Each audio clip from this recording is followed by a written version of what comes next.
Hello and welcome back. In this section, we're going to start looking at the break of the firework. So this is the moment that it explodes into its smaller components. The stars fly off in certain directions. We're going to have to make decisions about how it's going to be shaped, exactly how the shape forms, and how we can control the position of it, and all sorts of other stuff like the effects that come away from it. All right, so here we are back in our scene that we started in the first section of our lifting shell, and that's looking good still. So what we're going to be doing is I'm going to develop the exploding particles in a separate system from this one, and then I'm going to combine them. It's quite nice to develop these sort of components of your systems in isolation so that you can tweak the settings and get them nice for each of those things, and then bring them back together in the same system or maybe in a set of systems. So with this one, I'm going to, it's actually a good excuse to just sort of discuss how to isolate systems from each other and just to make sure sort of the other modifiers aren't affecting this one and vice versa. So one thing to note is always if you want to isolate systems from each other, is you check this only modifiers in the same system, and I hit only deformers in the same system as well, just to make sure. And if you go to the emitters, that checks this box on here as well for those both there. So what does that do? Well, if I'm going to throw in two things. I'm going to grab an XP emitter. I'm using the C4D commander there, but you can grab them from up in this menu as well. So I'll grab a modifier whilst I'm up here. And let's add an attractor modifier. And let's put that over there. And let's put this emitter over here. Now, what if I only wanted those two things to interact? I can press play, and you'll see something straight away that's a bit of a problem. And that is that, for starters, my performance is just gone because this emitter, which is spawning a lot of particles itself, is then listening to the spawn inside this inside this system. So the reason for that is that we don't have only modifiers in the same system checked for this emitter. So even though it is for the other ones, it doesn't go both ways. So the modifier doesn't turn itself off from all the other stuff in the scene, which is actually useful for some scenarios. But for this one, I'm just going to check only modifiers in the same system, and I press play, and then it starts to ignore the spawn modifier. We're creating some kind of a cool nebula over here. Now, because I've got this set to only modifiers in the same system, the attractor is having no effect on anything within that system. As soon as I put it inside the system, you see these particles off the tail? They're actually getting attracted by the modifier. So that's just something to note. And you could actually not have a system object in your scene at all and get very granular with the exclude and includes. We could use groups. There's all sorts of ways to keep things contained and away from other systems. So you can have several particle systems in the same scene. Cool. All right. Well, now we've kind of established those rules. I do like to keep my scenes sort of somewhat organized. So what I might do is I'm going to create a layer. I'm just going to copy that name. I could do a layer from that name, but I'll do this instead. Paste that in there. So we've got our firework lift. I don't even need the system thing there. So there we go. I could match the color if I'm feeling really keen. Now I'm going to put this on this layer, and I'm going to hide it from our hierarchy, and I'm going to lock it away so that I can't affect it or move stuff by accident. Because one thing that will happen is that even though our modifiers, in fact, I'll bring back our emitter actually. Whoops, I deleted that bit prematurely. There we go. I'm going to face that down towards the collider. Even though I've told even if I put this onto only modifiers in the same system, the collider is still a global effect. Because sometimes you're going to have colliders for multiple systems. Now, what you can do in the colliders tag itself is you can have exclusions. So I could exclude the emitter, and that'll go straight through. Or I could actually just disable it with the layers. What I'm going to do is I'm going to put this whole system under this layer. And if you are unawares, you can actually, if I just drag it and let go onto the layer, it'll actually just add the single object, the top object, to that layer. That's fine, but I actually want everything inside this hierarchy, including the tags, to be added to the layer. So I'm going to do that now. I'm going to do it by picking it up and then hitting Command or Control and dropping it on the layer, and you'll see everything inside that hierarchy immediately becomes assigned to that layer. I find that incredibly useful for organizational stuff. So if I solo it, I can grab that whole hierarchy. I don't lose any of my tags. Especially when I hit this one, which is the hide it in the hierarchy, it means that it's gone. There's no missing bits. So say, for instance, I actually remove this one from a layer,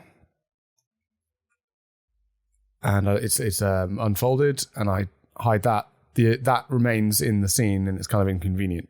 So that's why I hold Control or Command down when I add them to layers. And then what we're going to do is we're just going to lock and hide everything. So I'm going to lock it, hide it, and I'm going to actually deactivate any expressions, animation, anything like that. I don't want it to be impacting our scene in any way, shape, or form. And you can see there our emitter now ignores that collider as well.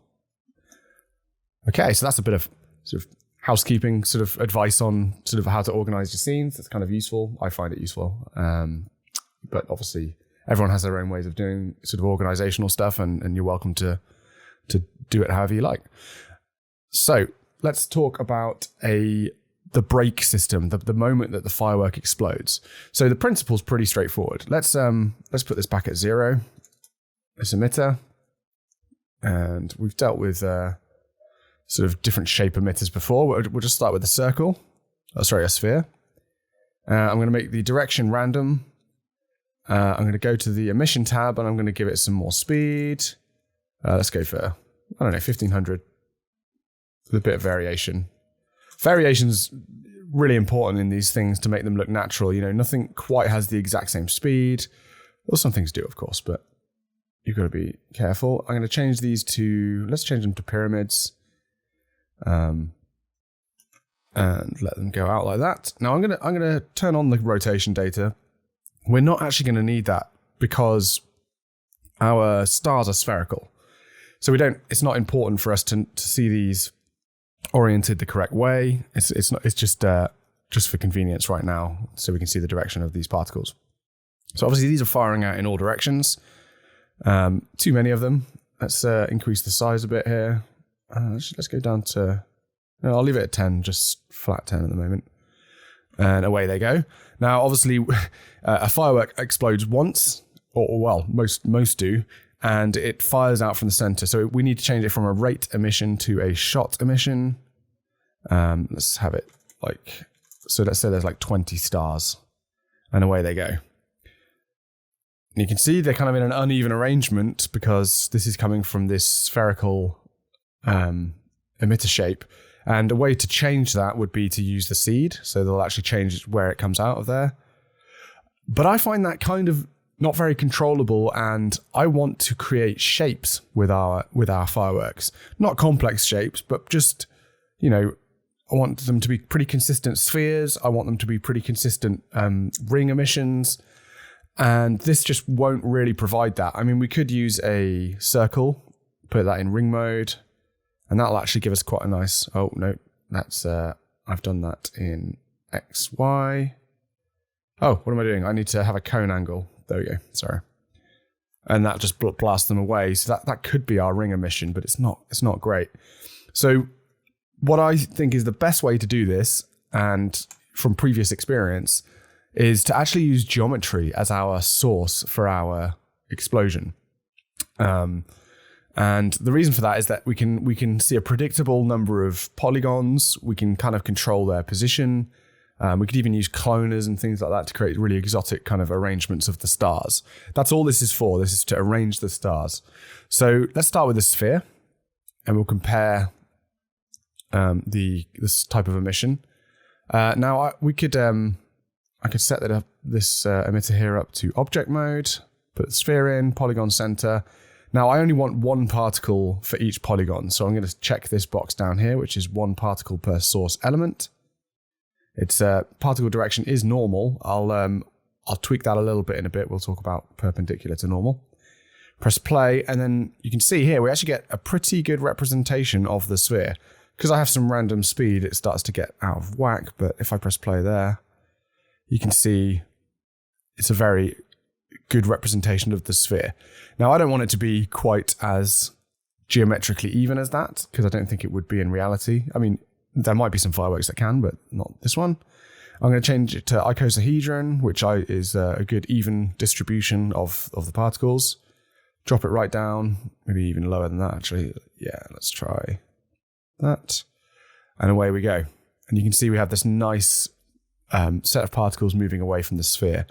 Now, if we did want to add that randomization back in, so we don't want the particles to be perfectly even. In fact, if I increase the number here, just so, even though that is sort of more evenly spaced and looks a bit more random, they are relying on the geometry here. So each center of those, that's geometrically organized. So if we want some randomization to that, we can go back to our object tab, and the particle direction is currently set to normal, but we can actually now add some offset using a random blend. And I'm going to do that. And there we go. You can see they're kind of randomly moving away from their normal. I think that's a good base for our explosion. And let's go to our emission tab. And what we want them to do is we actually want them to fade away. So we want them to actually extinguish over time, so that eventually they end up sort of dying out. If I put full lifespan, if I uncheck that and give them a definitive lifespan, they'll all start fading away at exactly the same time. If I give them a bit of variation, they'll start to fade out at different times, but that's not fading out. They are literally ceasing to exist at a specific frame. What I want them to do, and of course, when you look at fireworks in real life, they fade away nice and sort of gradually until no light is emitted. What's happening is the fuel is burning off each of the stars, the fuel burning. As the fuel burns, the emission strength reduces down until you actually get, if you could see it in the daylight, we'd actually be left with a lump of, not unburnt fuel, but sort of a carbon or something like that. Maybe even just vaporized and gone altogether. So what happens when it burns its fuel is it shrinks. So it shrinks in size. So we can do that with a scale modifier. And what I'll do is I'll set the scale to a negative change over time. So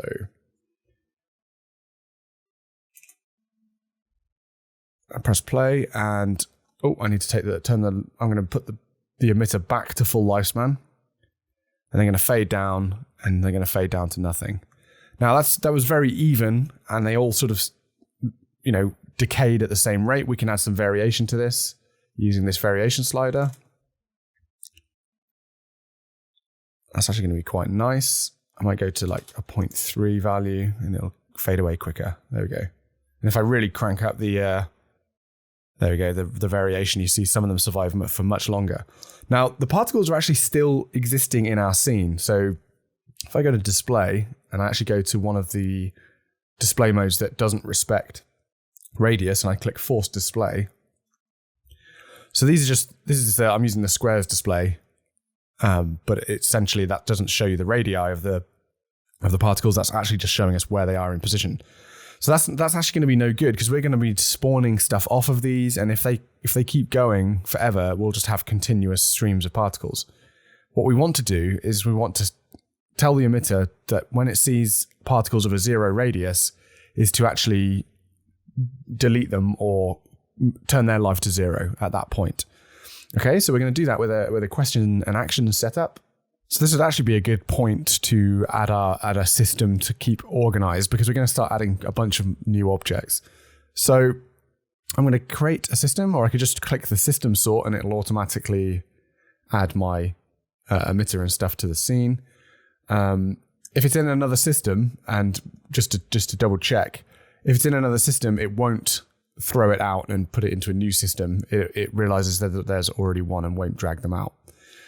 Which is good, of course, because it stops mistakes. Not that we ever make any, of course. So if I go to our emitter now, actually, let's start naming, make sure we keep our naming straight. So firework burst, or let's call it break. That's the official term. Let's give it a different color so we can identify it quickly. I shouldn't get fussy about the colors, but I do. XP emitter. Go to the questions tab, and we're going to add a question. Now, all a question is, I'm sure we've covered these in a few other tutorials, but just quickly, it's going to question the particles, and based on that question, it can perform an action. So this question is going to be, currently it's set to age, so if the particles are age over 90, we don't want that. We want it to be a radii, so let's set it to radius. And then if the radius equals 0, because if we go to our scale modifier, we'll see that we've got this lower radius limit. So if it hits 0, it won't go into a negative value. It'll just sit at 0 forever after that point. If we go to our particle radius check again, our question. So if the radius equals 0, we're going to make it do something. So if I go to this actions panel here, we could use a modifier. So we could use a kill modifier, but this, I actually just want to add an action. So add action automatically selects the action. And we're going to do a direct change to the particles. So we need to go to direct actions, and we're going to go to a change life in the drop down here. So change life, direct change, and then the default is already kill particles. So we're in this display mode, so we should be able to see this. And you can see as they scale down to their 0 size, they'll die off. And we can even double check that via the XP console, which is highly recommend. This is a good way to sort of diagnose your scene, make sure that things are working as you'd expect. So if I do the radius and, I could do lifespan, but they'll actually just pop out of existence. So, and I'm going to change this mode to each frame. And we'll see here. You can see here, this is 1056. You'll see this vanish in a second. Radius is 0.01. As soon as it goes to 0, it's deleted from the scene. It's deleted. So that's fantastic. That is working exactly as we wanted it to. And that's going to also serve as our fade for the light and stuff, because actually just having I'm going to drop the variation down a touch, because having that variation in the scene is going to be really nice to make it look more natural. Okay, so what do we need next? Well, we could start adding sort of the realistic effects, the sort of real world physical effects like gravity. So let's do that. Let's go to the modifiers null, and we can add it from there. So motion modifiers, gravity. The order doesn't matter so much here. If I just press play, there we go. They're falling down. If I just as a diagnostic tool add an XP trail, and I put that into generators, press play. There we go. We can see, I mean, obviously they get deleted at the end, but you can see the trajectory of these now. And it's got this nice curve to it with the gravity. I'm going to drop the sphere back down to a low value. Not that low. Let's go for 12. There we go. And I might reduce that randomness down a touch. There we go. Cool.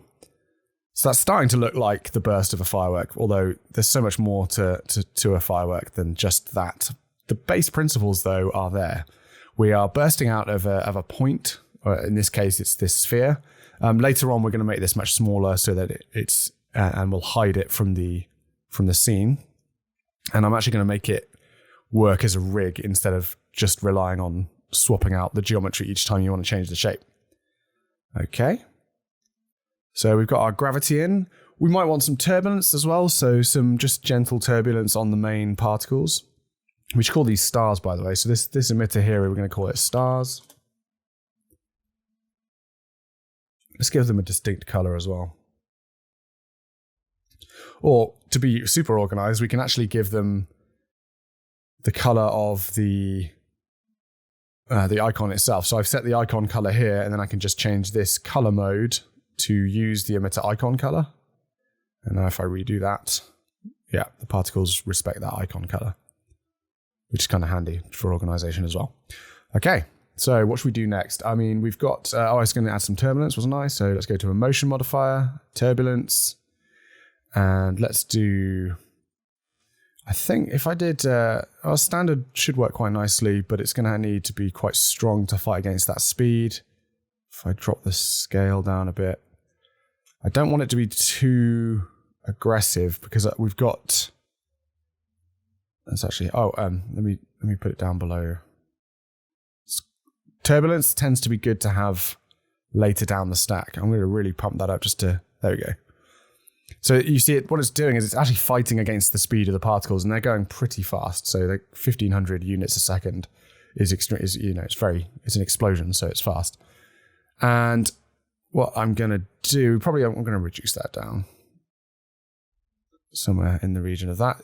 I just want some natural sort of variation to their motion, and we can tweak that later when we have the other components in as well. Now, another thing to talk about is drag, and that one, it'll become more important when we actually have some some tail particles in this scene. But drag in reality, obviously, the larger the particle, the more drag it will have on it. So that the first emission of the stars requires a fair amount of energy to throw them out against the air. And as they reduce in size, the air has less of a drag effect on it, but it actually starts to, because the density is reducing, they actually kind of float in the air a bit more. So we need to kind of work out a way of having them sit in the air.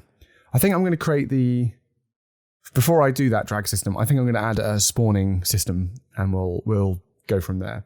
So we need to create an event, a break. So the break is going to be done using a spawn modifier.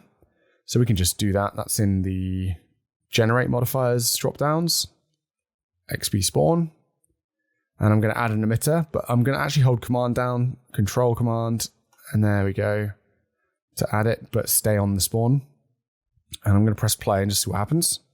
And we can see something interesting is happening. We're actually emitting particles from the main ones, and we're actually getting our tail particles.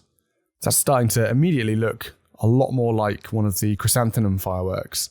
And I think that's a good base to start for this particular rig, because we can, from that, we've got options to create multiple levels of sort of spawning and things like that.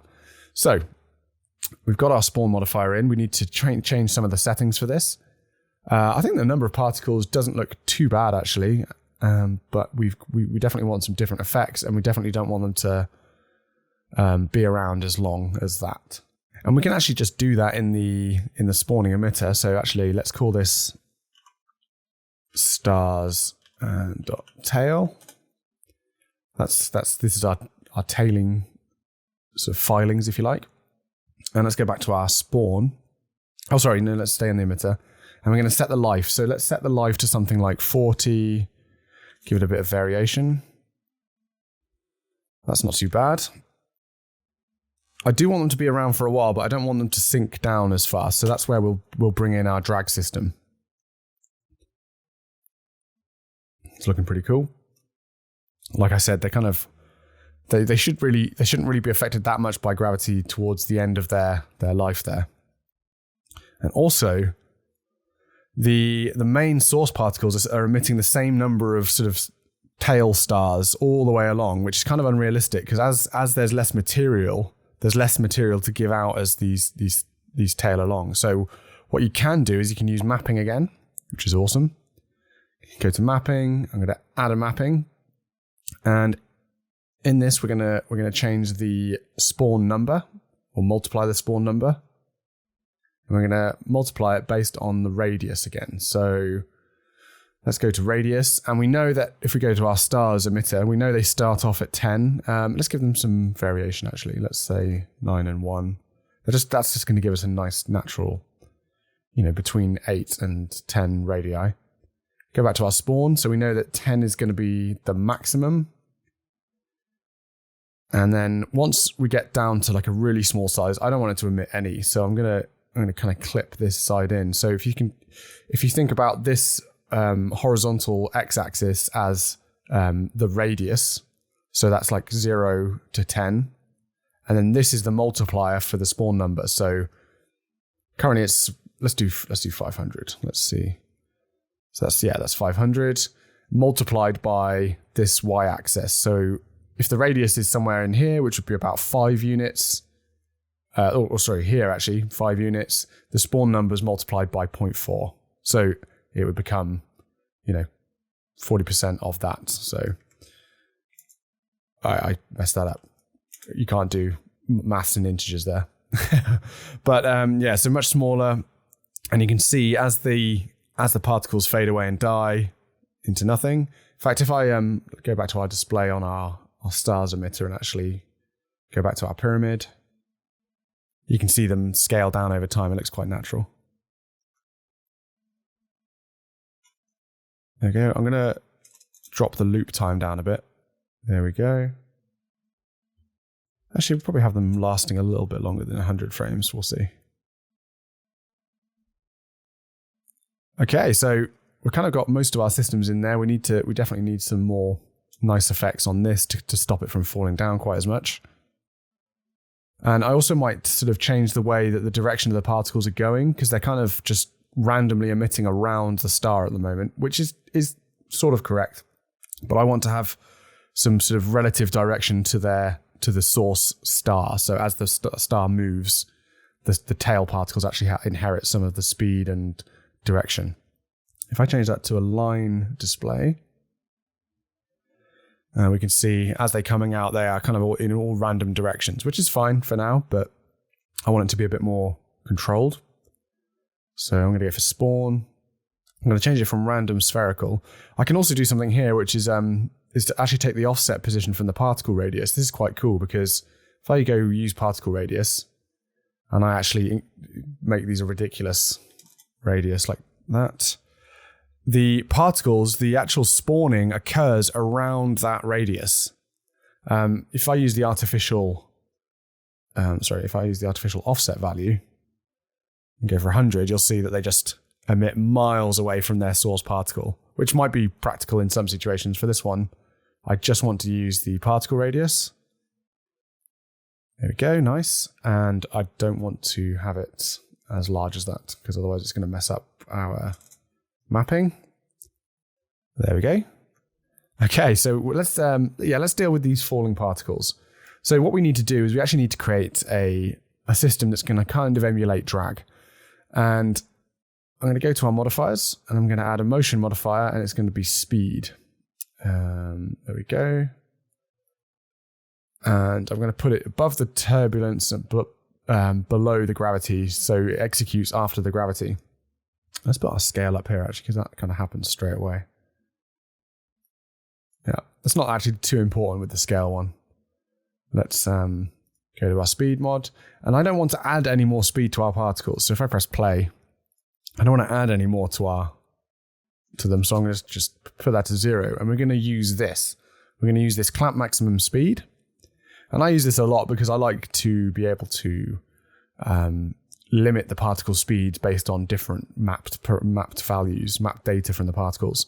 So I'm going to set this to, let's set this to technically gravity is an acceleration, but I'll just match that. I'll make it 1,000, around 1,000. There we go. Go to my mapping tab. And once again, we're going to do this based on the radius of the particle.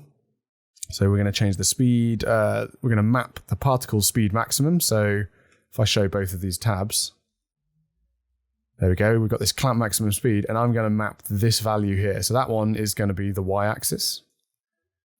Go to the mapping. And let's go to radius. There we go. And we'll set that to 10. And press play. And we'll see something looking a lot more natural. And the reason for that is that stars, when these stars that come out of the firework, they hit the air as soon as they're under the forces and the pressure of the air around them holds them from going off into infinity, of course. And other forces come into play as well. But that already, you can see the without it, the particles just fall and they look kind of weird.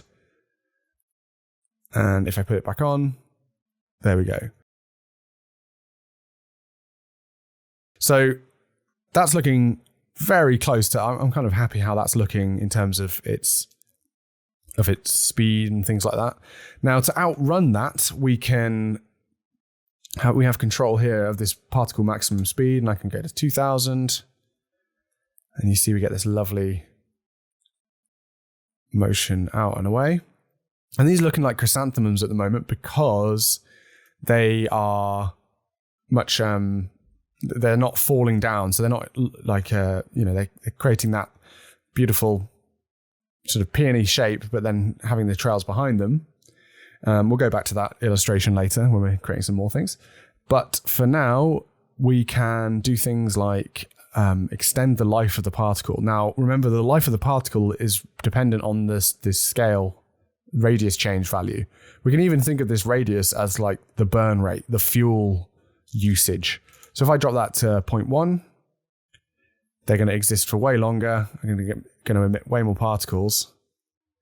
And we're going to get that nice falling sort of willow effect. And I really like that. Something to note as well is the spread of the particles of each of these tails is dependent on the speed here. So currently it's kind of a consistent speed, and we're going to add some turbulence. If I drop the speed off these completely and go to our spawn, and you see we're using the spawned particle speed of absolute, I press play, they're much tighter trails. They're being taken over by the turbulence and the gravity. If I turn both of those off, we'll actually see very tight trails like that. And we can change the way it applies the speed by going to this in this spawn modifier, and we can have it inherit the speed of the stars particles. In fact, we can actually over-egg it so the particles move faster than the original particle. Oh, they're being... there we go. So that's absurd, of course, because I've told it to multiply by 10. But if I go to a value lower than 1, they're going to be moving pretty fast, but they're going to be moving along. So I'm going to actually, maybe it might use that. I'm going to use 0.1. So it kind of feels a bit like they're following the inertia of the stars. Let's put our speed limits on. Let's throw our gravity back on. It's quite cool. You can see it kind of morphing in the viewport like that. And then do our turbulence. Although the turbulence, I think, is going to be separate. I'm going to keep those separate for the main particles and the smaller ones. Okay, that's excellent. I'm pretty happy with the number. I might actually change the direction of the particles as well. So if we do relative to the particle direction, and I'm not going to use the heading and pitch angles. If I did that, you can see you get this kind of weird stepping going on. You can kind of play around with that. I just want to use this spread value here. Getting quite a lot of stepping, actually. Maybe that's not going to work out for us. I think if I add some turbulence into those, it will eventually break those up. But if random spherical is working, I don't think we should modify that at all. Okay, so let's do that turbulence thing. I keep talking about it. Let's have some per emitter modifiers. So what we could do is I could actually organize this modifier stack into subfolders, ones which we want to have only affecting one set of the particles. So if I create a subfolder, create another one as well, and we call one stars and one tail. And the things that are going to affect each. So spawn only affects the stars. And we could actually exclude that. So if you go into our, when you add a spawn emitter, it automatically, if it's added from the spawn modifier itself, it actually excludes its spawn already automatically. And I'm going to drag the folder, because you can do that, it's kind of really handy, into the exclude there. And then I'm going to have the turbulence in there as well. So that now is excluding all the stars mods that are only relevant to that one. And then I'm going to duplicate the turbulence. I'm going to have that in the tail one. And let's make this, let's go for something quite small, but not crazy heavy. Let's see if that works. And go to the stars, the stars emitter there. And we're going to exclude the tail one. Now it's only got one modifier in there for now, but that's fine. We can add. The advantage of that is I don't need to keep excluding stuff when I jump in. We can just keep that folder. So here we go. That doesn't seem to be affecting too much. Let's have some variation in the speed, and they might actually get picked up a bit more. That's looking pretty nice. What if I exaggerate the strength absurdly? Yeah, I mean, that's definitely pushing it in terms of the turbulence. And we don't know what this is going to look like. When it's rendered, it looks a bit sparse, so we might want to keep it in a bit tighter, depending on how the scene pans out. Oh, one thing actually that would be good to check right now is, or to set up, is actually the tails stars don't actually have any variation in radius. So if I go to Display tab and we go to Circles, I press play. If we zoom into them, they're all of the same. I think it's 3 units, which is a default. And I'll zoom back out of that. If we go to Emission, we're going to give them some variation. So that actually, let's turn the turbulence off. Let's turn both the turbulence off, actually. And let's make that 2 and a radius of 1. Now, by the way, the values I'm choosing here are not necessarily real world. 10 centimeters in units in real world is actually quite a large, it's probably as big as the shell itself. I'm using them kind of as sort of, as long as they're relative to each other. So these are sort of 10 times, these tail stars are 10 times smaller. That's going to be fine. And that means that they'll have a different, the speed ramps and the mapping and stuff will have a different effect. So that's actually looking pretty good, even without the turbulence turned on. So let's turn that all back on, and I think we'll leave the stars turbulence off and turn on the tail turbulence. I'm going to drop the speed down on those. I don't think they need much speed. It's kind of like they're just sort of slowly peeling off and kind of burning away. Maybe go for 5 and 3. That's nice. They might be a bit too jittery with the turbulence there, actually.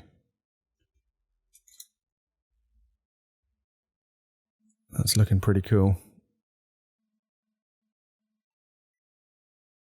And the initial burst depends on, I told you it depends on that initial speed. And we can obviously vary that initial speed as well to kind of give a less uniform firework. And that again just adds that little bit of variation. The scaling down, I'm going to call this our decay, because that's kind of what it is doing, and it works on both of our mods. Both of our emitters. And I'm going to up that again to like 0.25. And away it goes. We could have a separate one for our, we could even have a separate one. So I could throw this, if I throw this into our stars, that's our stars decay. And then this one can be the one for the tail, and that can be less. So if we want them to hang around for a bit longer than the other ones, if I turn that off altogether, it should, if I've set that up correctly, they should just stay around forever. There we go. Until their age is reached. Okay, that's working quite nicely. Just checking our modifiers that we're excluding the right ones.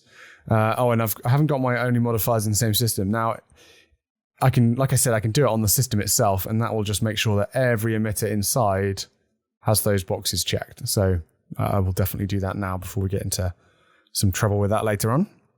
And I'm pretty happy with how this is looking. We can use some sort of display types to kind of analyze how this is working out as well. So we could do, if I change the display type to the lines again, it's kind of indicative of a motion blur type thing. And you can see they're actually stopping, and I don't think I want them to stop completely. Can you see how they kind of stop in the air completely? And let's have that so that speed does not go to 0 completely. So if I just lift it up off this bottom multiplier, this means that it'll never get to like a full 0. Maybe if I actually give that a curve. Yeah, that's quite nice. Yeah, that's looking pretty good. So this is actually our base firework now. So we've actually got our brake. We've got control over the tails, and we've got turbulence and things like that. And it's looking pretty sweet. Now, I think it'd be a good time to look at how to set up our geometry so that we don't have to keep swapping it out every time we duplicate this system and create a new firework. So I'm going to put this into other objects.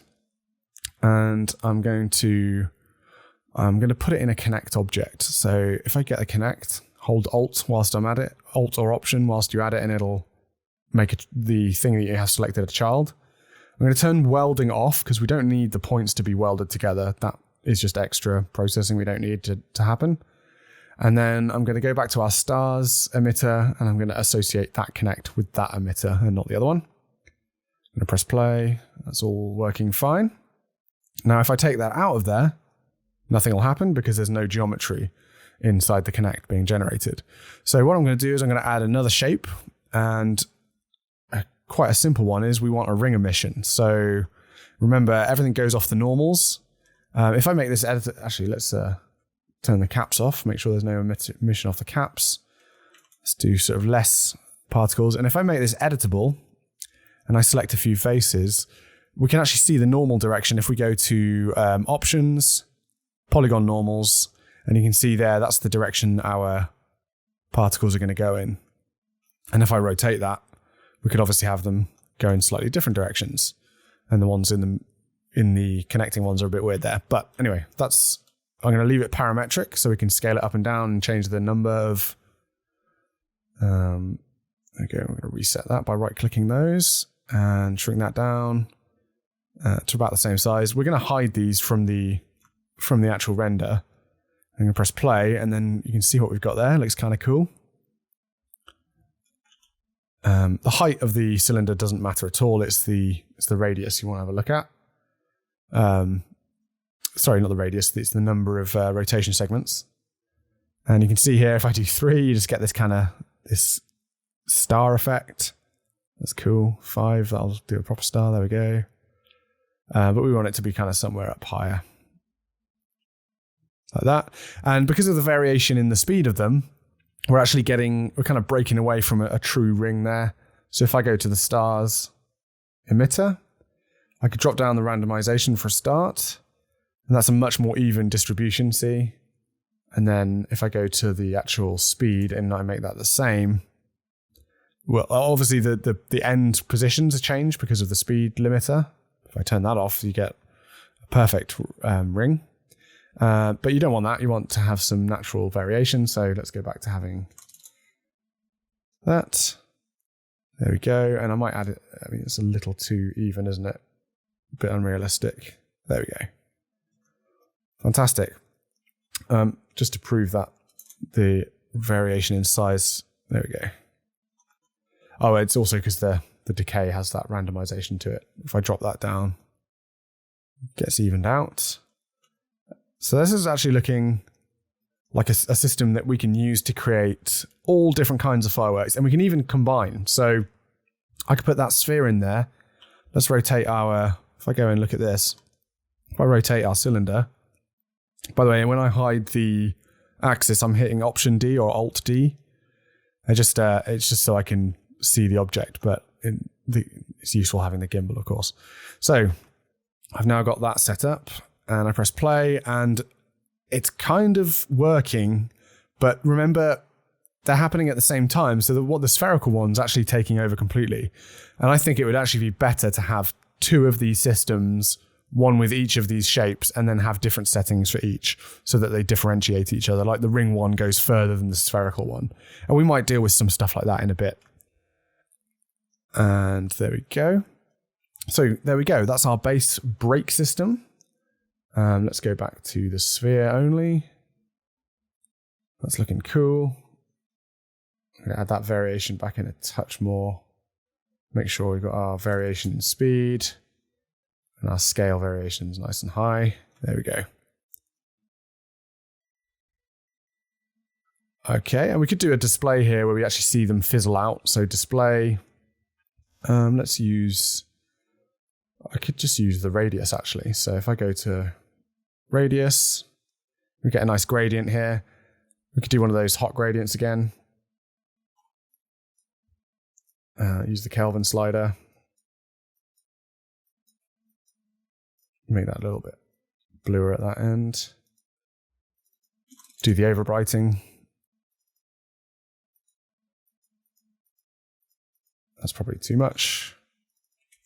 Oh, also the radius is needs to be set to a maximum of 10. Oh, interesting. That's actually... Oh, I'm sorry. The tail particles are only radius of 2s, aren't they? Or sorry, 3 maximum. So I need to do that. And that's probably not contrasting enough. There we go. So that's actually kind of cool. We've got this... Oh, I need to invert that, I think. Yeah, they're getting brighter as they go along. Yeah, there we go. There we go. They fade. They probably go to complete... Let's drop that to... There we go. They would kind of go to black and then vanish. But as they kind of cool down, they go through this sort of black body radiation spectrum and cool down and look really good. But I am, again, getting ahead of myself because that's going to be in our... in the rendering section. Okay. So the last thing we've got to do is we've got to connect our two systems. We have the lift and the brake, and we need to bring them back together. So let's get organized and let's create a new layer. Call this one firework brake. There we go. And I'm going to hold control down whilst I add that in, and I'm going to match the color. Actually, let's just grab the color picker. It's just keeping it organized. And there we go. That's our brake system in a layer, and let's reveal our lift system as well. I'm going to take the collider out for now and turn it off because I just want to deal with the main firework systems. If I press play, we've got these two systems behaving separately to each other, which is exactly what we want, except for the last moment of this lift. I want it to actually set this one off. So I'm going to put that one under there. And what we need to do is we need to create an action that's going to trigger our stars emitter. So it's going to have to be like a spawning event. And we're going to have to work out a way of having our connect object be at the end of this spline as well. And we'll deal with that in a second. So let's go to our follow spline. And we're going to add the action that we're going to need. And because this is on exit, this is where we're going to add the brake. So as it completes its follow spline, as it exits the spline or tries to exit, we're going to add an action. And that's really handy. A few different kind of modifiers allow you to do this. And it's just a convenient way of having an event. Like you could kill the particle at the end or do all sorts of things to it. So let's just test that out. Let's press play. There we go. And let's change the display type. Oh, I haven't changed it. There we go. Let's do a filled box just so it's really obvious, and we're going to make it white. Oh, I don't think I can change it that drastically. Let's go to just standard box emission.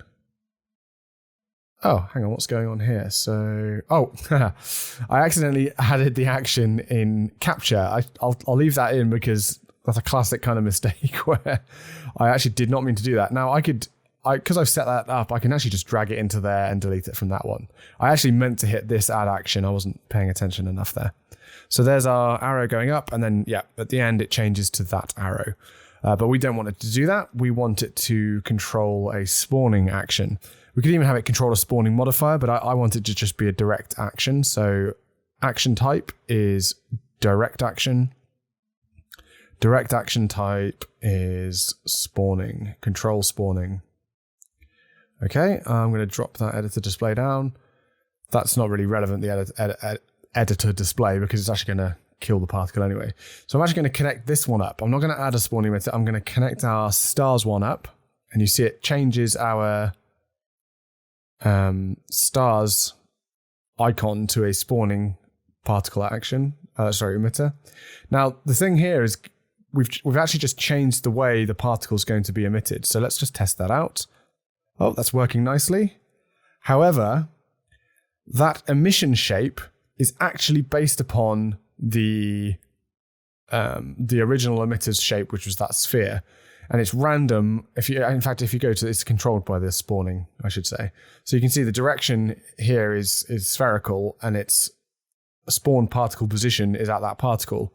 We don't actually want that because that means that we couldn't have the cylindrical shapes or the different unique shapes. So if I press play and change that, you can see it's trying to do it, but it's not quite right. It's not orienting right. It's giving you the right number of particles because it's defined in the emitter to take that from the shape, but it's randomly offsetting them all over the place. So what we need to do is I need to make sure that in the control spawning action, and this is the same as in a spawn modifier, we change this spawned particle position to determined by emitter. Now this will actually create a weird effect here. If I hide our thing, and we see our ring explosion is happening, our ring firework is happening, but it's happening at the geometry location in the scene. So we're going to need to get that geometry and have it placed inside the correct location. So what I'm going to do is I'm actually going to create a null. I'm going to put that sphere inside there because I'm going to have any of our geometry, even if it's inactive stuff, in this null here. I'm going to right click this. I'm going to go align to spline. You've seen this before because we did this with the emitter to get it to be at the base of the spline. Then we're going to add the spline trajectory into that spline path. And we're going to go 100%. And I'm actually going to make it tangential. Yeah, I think we'll have it tangential. Although we might want to be able to rotate it. So actually, I might turn that off, but we can still rotate within there. So actually, I'm going to leave that on like that. And that is now working nicely. And of course, I want to hide these so that they don't render. We'll call this break geometry. I could just make it, I'll just turn the traffic light to the render one off and the normal one on. And you can see there, and we can shrink this down as well. It doesn't actually matter. Remember, we're only using the normals. So it'll work. It'll look exactly the same regardless. Okay, nice. But there is one thing that's happening, and our shell is exploding and then somehow magically carrying on. So we don't want that. We want it to actually kill that on the first spawn. And we can go into here. We can go to spawn only once.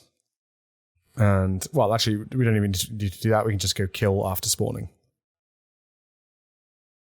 Nice. So this is our system looking and starting to feel like a completed fireworks system. So if I actually get rid of our loop the loop, which is a bit bonkers, and I raise this way up into the air,